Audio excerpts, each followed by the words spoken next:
नमस्कार दोस्तों, उषा की आवाज चैनल में आप सभी का स्वागत है। हमारी आज की कहानी है जैसे को तैसा। मई का महीना था। सुबह से ही जैसे गर्मी का आतंक मचा था। सचिन ने सोचा क्यों ना श्रीमती जी का काम आसान कर दिया जाए। सुनो, ब्रेकफास्ट और लंच छोड़ो, आज ब्रंच करते हैं। ब्रंच? ये क्या है? मम्मा, लंच और ब्रेकफास्ट के बीच के खाने को ब्रंच कहते हैं। छोटू आकर सिखाने लगा तो मीता झल्ला उठी। परेशान क्यों होती हो? पराठे सेक लो। भुने आलू पराठे और दही का रायता खाकर निश्चिंत हो जाएंगे। सचिन की फरमाइश सुनकर वह बिफर पड़ी। पराठे सेकना आसान है क्या? इस गर्मी में मुझसे चूल्हे के पास खड़ा नहीं हुआ जाता। ऊपर से जितने लोग उतना स्वाद। किसी को आलू नहीं खाना तो कोई दही नहीं खाएगा। ऐसे में उसे कुछ और बनाना ही पड़ेगा। क्यों वह छोटी बहू बनकर आई? अच्छा होता अगर बड़ी होती। आराम से छोटी पर ऑर्डर चलाती और आराम करती। मीता का इशारा बुजुर्ग सास ससुर की ओर था। बाहर का तापमान और अंदर का तापमान अब बराबर हो चला था। उसकी बड़बड़ से सचिन भी परेशान हो गया, मगर बिना किसी बात की परवाह किए मीता अपनी डफली अपना राग अलाप रही थी। 2 घंटे की मेहनत लगी। सचिन और बच्चों के लिए पराठे सेककर उसने दाल चावल भिगो दिए।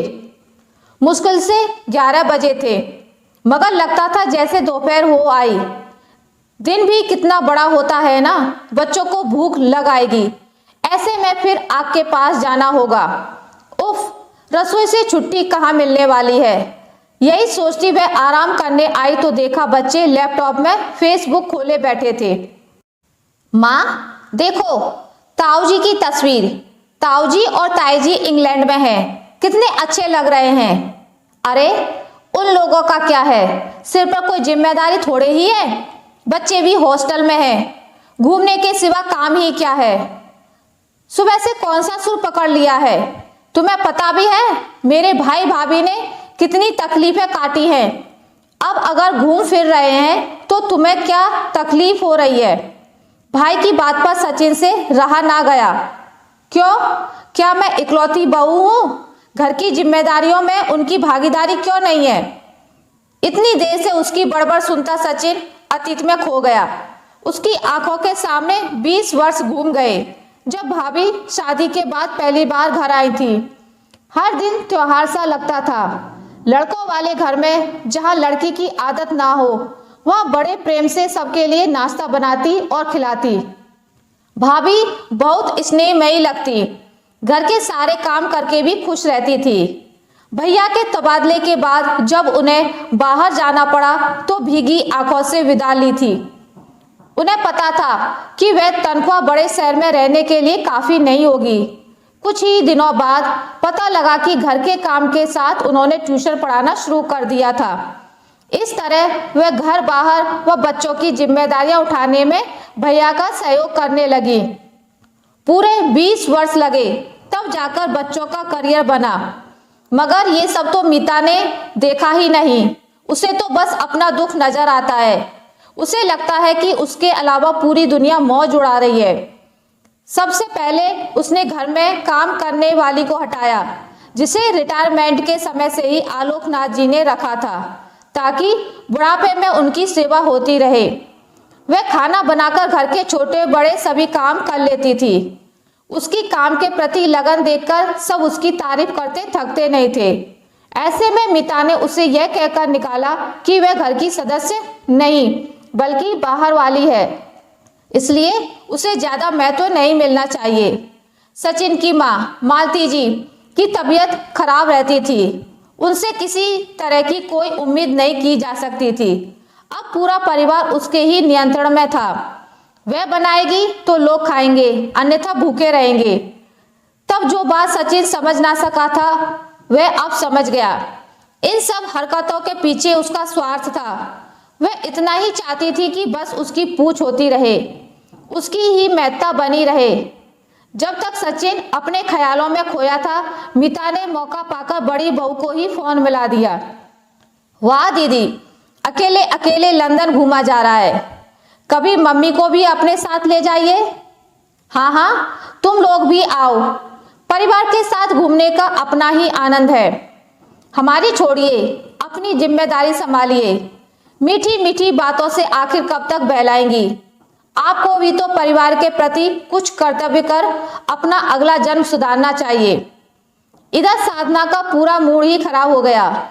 वह पहले ही देवर की शादी कम पढ़ी लिखी से करने के पक्ष में नहीं थी, मगर ससुर जी के दिमाग में यही था कि गांव की मेहनती लड़की ही परिवार संभाल पाएगी। यही सोचकर छोटे बेटे के लिए एक भरे पूरे परिवार की ग्रामीण बहू लेकर आए।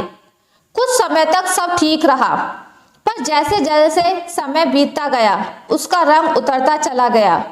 उसकी बातों से इतनी दुखी हुई कि वापसी का टिकट करा सीधे ससुराल आ गई। उसे अचानक आया देख मीता की सिट्टी पिट्टी गुम हो गई। साधना ने आते ही एक मेहनती लड़की को काम पर रख लिया। दीदी, मैंने इतने बरस सेवा की है, आप स्वयं काम करने की बजाय दूसरे से काम करा रही हैं। इतनी ही चिंता है तो आप अपने साथ ले जाइए। इस तरह तो आप पल्ला झाड़ रही हैं। देख छोटी, पहली बात यह कि मेट्रो में जीने के लिए हवा पानी भी खरीदना पड़ता है। फ्लैट के बंद घरों में ऐसी ताजी हवा मुश्किल से आती है।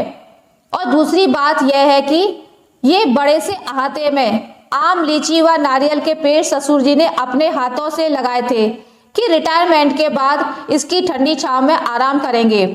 नौकरी वाली आधुनिक बहू की जगह उन्होंने एक घरेलू लड़की को अपने बेटे के लिए चुना, जो स्नेहपूर्वक परिवार की देखभाल करेगी। घर के कामों के लिए जिन्हें बहाल किया, उन्हें भी तुमने बाहर का रास्ता दिखा दिया और अब गृह स्वामी को भी विदा करने पर तुली हुई हो। इतना तो बता दो कि यह सब तुम्हारा है या उनका? मैं तो बस आपके कर्तव्य याद दिला रही थी। अपनी जगह पर ही मदद के लिए काम वाली को रख दिया है। समय के साथ समाज बदला है। स्वयं काम ना कर सकें तो बाहर से मदद लेने में कोई हर्ज नहीं है। तुम उन्हें उनके घर चैन से जीने दो। उनका जीवन, उनका स्वास्थ्य और उनकी पसंद हमारी प्राथमिकता होनी चाहिए, और कुछ नहीं। बड़ी की बातों ने छोटी की छुट्टी कर दी थी। आलोकनाथ जी को यह एहसास हो गया कि बड़ी बहू, जिसे वह बेहद आधुनिक समझते रहे, वही समझदार निकली। ग्रामीण व अनपढ़ बहू घर गृहस्थी की बजाय चालाकी में दक्ष निकली। इस बात का एहसास हुआ तो मन पर पड़ा भ्रम हट गया। आशा करती हूँ आपको मेरी आज की कहानी अच्छी लगी होगी। अगर आपको मेरी कहानी अच्छी लगी है तो इसे लाइक करें, ज़्यादा से ज़्यादा शेयर करें, और अगर आप मेरे चैनल पर नए हैं तो इसे सब्सक्राइब करना ना भूलें। मिलते हैं एक नई कहानी के साथ, तब तक के लिए नमस्कार।